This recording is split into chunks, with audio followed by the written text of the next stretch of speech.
Welcome to Kavitha recipe Tamil. இன்னைக்கு பார்க்க போகிற ரெசிபி ஹோட்டல் சாம்பார் எப்படி வீட்டிலேயே எளிமையாக செய்யலாங்கிறத பார்க்கலாம் வாங்க. ஃபஸ்ட்டு இந்த ரெசிபி செய்ய பாசிப்பருப்பு இந்த ஒரு டம்ளர் எடுத்து வச்சுருக்கேன். ஒரு முருங்கைக்காய் இந்த மாதிரி பொடியாக கட் பண்ணி எடுத்து வச்சுருக்கேன். ஒரு பெரிய வெங்காயம், தக்காளி, ஒரு பெரிய வெங்காயம் இந்த மாதிரி கட் பண்ணி ஸ்லைஸாக எடுத்துக்கோங்க. 3 தக்காளி, சின்ன தக்காளி 3 தக்காளி இந்த மாதிரி கட் பண்ணி எடுத்து வச்சுருக்கேன். பூண்டு, பச்சை மிளகாய், இதை வச்சு எப்படி சாம்பார் செய்யலாங்கிறத பார்க்கலாம். இப்போ அந்த குக்கரில் தான் செய்ய போகிறோம். அந்த பாசிப்பருப்பை அந்த குக்கரில் சேர்த்து நல்லா கழுவிக்கங்க. அந்த மாதிரி கழுவிட்டு தண்ணி சேர்த்து வச்சுருக்கேன். ஸ்டவ்வை பற்ற வச்சு இப்போ இந்த வெங்காயம், உருளைக்கிழங்கு, ஒரு உருளைக்கிழங்கு கட் பண்ணி வச்சுருக்கேன். அதை ஏற்கனவே நான் சொல்லலை.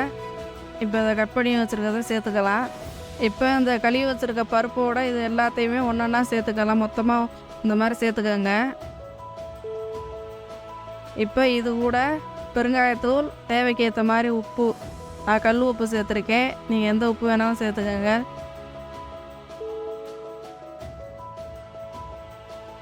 மஞ்சத்தூள், லைட்டாக மஞ்சத்தூள் சேர்த்து குக்கரில்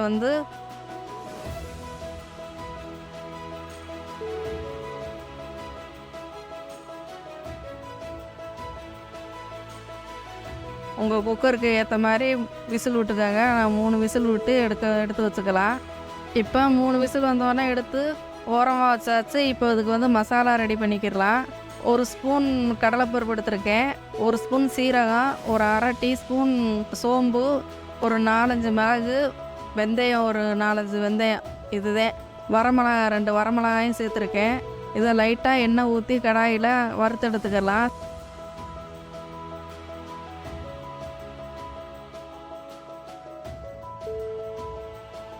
ஸ்டவ்வை லோ ஃப்ளேமில் வச்சுட்டு இந்த மாதிரி ஒன்றா சேர்த்துக்கலாம்.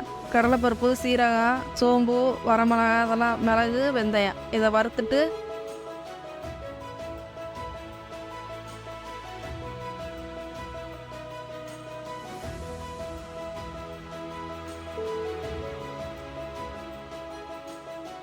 ஒரு மிக்ஸி ஜாரில் நல்லா குறப்பாக அரைச்சி எடுத்துக்கலாம். இப்போ மிக்ஸி ஜாரில் இந்த மாதிரி குறப்பாக அரைச்சி எடுத்தாச்சு. இது ஓரமாக இருக்கட்டு. இப்போ குக்கரில் விசில் வந்துருச்சுல்ல, அதை எடுத்து இப்போ நல்லா கரண்டியை வச்சு இந்த மாதிரி நல்லா மசிச்சு எடுத்துக்கிறேன். இப்போ ஸ்டவ்வை பற்ற வச்சு திரும்பவும் இது கூட 1 ஸ்பூன் தனியாத்தூள், வெறும் தனியாத்தூள், குழம்பு மிளகாத்தூள் 1 ஸ்பூனு தான் சேர்த்துருக்கேன். இதையும் சேர்த்து இப்போ நம்ம அரைச்சி வச்சுருக்க மசாலாவையும் சேர்த்து ஒரு விசில் வர வச்சு எடுத்து வச்சுக்கிடலாம்.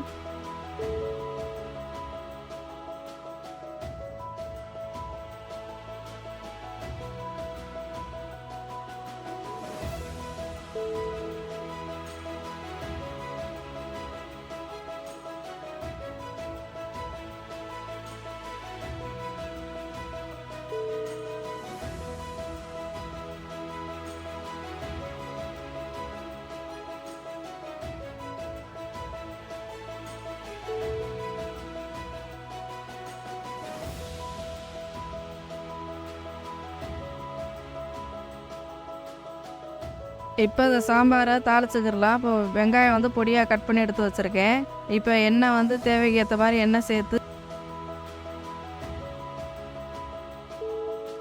இந்த மாதிரி கடுகு, உளுந்தம் பருப்பு,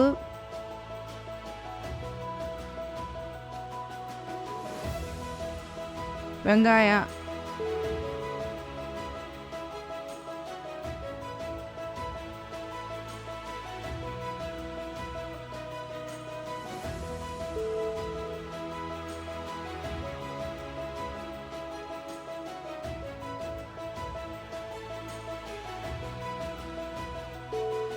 கருவேப்பிலை, இதை போட்டு நல்லா வதக்கிக்கங்க.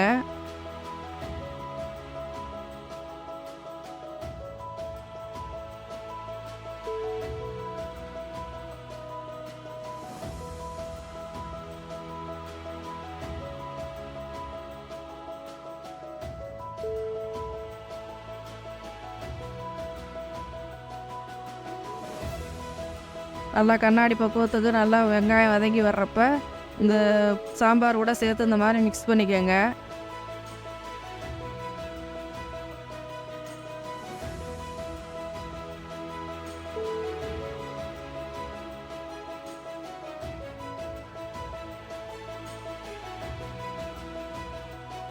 இப்போ ஒரு அருமையான இட்லி சாம்பார் ரெடி. ஹோட்டல் சுவையில் வீட்டிலேயே நீங்கள் எளிமையாக எப்படி செய்யலாங்கிறத தெரிஞ்சு இந்த மாதிரி செஞ்சு பாருங்கள்.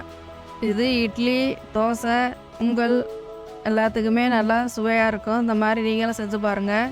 இந்த வீடியோ பிடிச்சிருந்தா லைக் பண்ணுங்கள், ஷேர் பண்ணுங்கள், சப்ஸ்கிரைப் பண்ணுங்கள்.